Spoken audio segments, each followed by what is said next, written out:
So this is the whole gamut. Like, I have to have the actual document, which is about 140 pages. That includes with it visualizations. That's not just like flat text the whole time, because you get sick of Times New Roman and want to jump off a cliff probably if there were 140 pages. So there's that includes visualizations, and my visualizations are going to include timelines, images of the persons, places, and things that I'm talking about, and diagrams that show the relationships between these persons, places, things, and systems. The artifact component for me is a business plan. That's not true for everyone else in design management, but I'm specifically coming up with a business plan that kind of justifies the propositions I'm making in the paper, and then the project is the final component, goes with the artifact. It's the first project of the business in the business plan. Does that make sense? Okay. So my business will have a first project that it has done that goes in keeping with what I'm suggesting in the thesis document.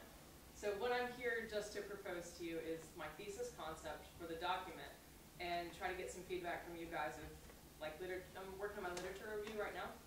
So any like stuff you guys know about, any books that you've read that are recent, any articles you've come up with, because as you'll see, most of the bulk of the literature that I've come up with so far is about 8 to 10 years old, and these are really, really good tomes, but the technology of the environment I'm researching at is happening so fast that literature can't really keep up with it very well. So most of my documents are actually like journal articles and periodical articles, but I need to find some like good text on digital media convergence theory. I'll talk to you a little bit more about that. So this is one of the statements I'm working on for my thesis. Generally, I'm proposing that the artifact is anything you might design. It might be a website if you're a web designer, it might be a product if you're a product designer, it might be a piece of fashion if you're a fashion designer. But what in general I'm proposing is that the artifact, no matter what it is, because of technological enablers, that's like simply the internet, but that's also mobile tech and any other kind of digital technology, are enabling this phenomenon of dematerialization. That means more and more things that we use and things that we consume aren't real. You can't touch them, you can't hold them, but you spend a massive amount of time interacting with them. You spend a huge chunk of your life participating in spaces that actually don't exist. So what I'm proposing is that businesses have to anticipate the development of that phenomenon and all of the spaces that are created and converging, and need to create a business model and a product model that can anticipate that change and be ready for it to stay innovative. Make sense? Okay, so what I'm doing right now, these are the three major sections of the thesis. So these are my sub-questions. So first sub-question is the realm of product delivery. That's the artifact delivery, how the artifact, whatever it is, gets to you, becoming completely digitized. I'm not saying that we don't wear clothes anymore, we run around naked. That's sort of out of the scope of this thesis. But what I am just saying is that more and more and more stuff is existing in a digitized realm. And not only is it existing in a digitized realm, but it's also existing in several different pieces all over the place, rather in cast in like one entity in one location. Does that make sense? So you can't just find the artifact in one place. Rather, it's been broken into many different pieces that are spread out all over the place, and you can only see the whole by going to all of those different locations virtually. So I'm looking at any topics, books, articles that have been written that have to do with dematerialization. If you've got a cool article, I'd love to hear about like something that you really like that doesn't exist anymore, but you can go to its website and fake eat it or something. User experience. I mean, it exists. It exists. Cooking Mama. You can fake make food. User experience in virtual spaces. So any kind of like deep research, and that's you know, a lot of stuff has been done with Second Life.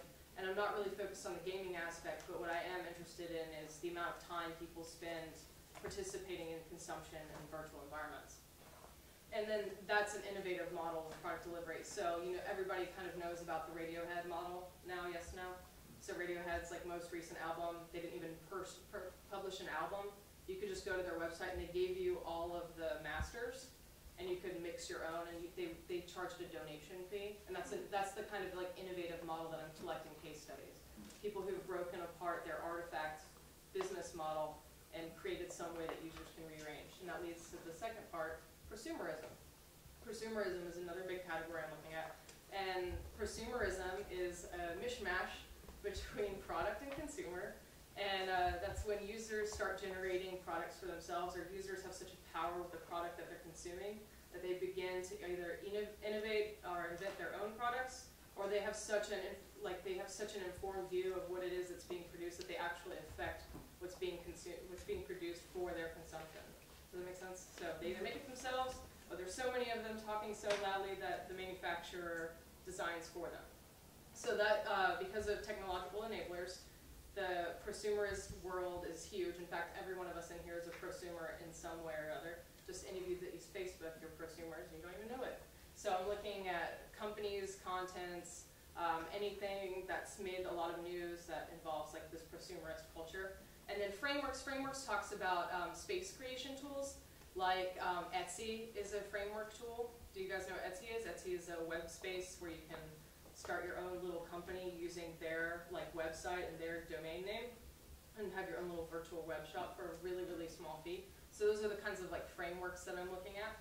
And then the dialogue between products and consumers, this is more of like an academic discussion on how the force of the user and their actions informs what's being produced for them. And specifically what I'm looking at is the shift from producer handing items down to user and then responding. I'm more looking from bottom up, where prosumers innovate for themselves and they're kind of now flipping the model on its head. So prosumers are producing for themselves, and now industry is watching and copying them. So that's the model reversal I'm looking into.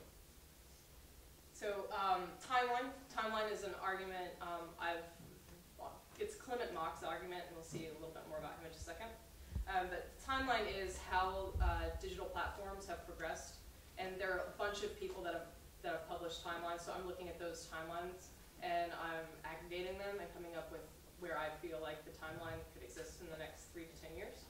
And timeline means, like, if you look at all the platforms of consumption, like you have tangible consumption deliveries like stores and magazines and newspapers and things like that, and you have virtual spaces.